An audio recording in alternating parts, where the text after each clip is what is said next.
শুরু করছি রাতের ট্রেন পার্ট 2।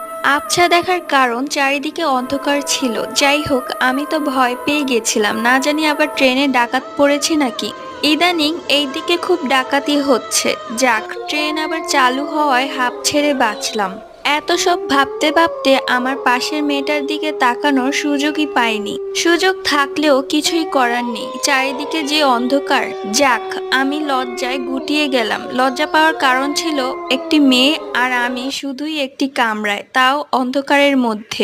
যা হোক, নিজেকে সহজ করার জন্য পকেট থেকে মোবাইলটা বের করলাম এবং মোবাইল চালাতে শুরু করলাম। যা হোক, হতভাগা যেখানে যায় নদীর পানিও শুকিয়ে যায়। কোনো জানান দেওয়া ছাড়াই মোবাইলটা বন্ধ হয়ে গেল।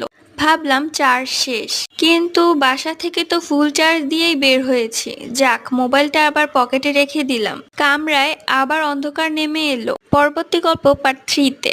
Like, subscribe.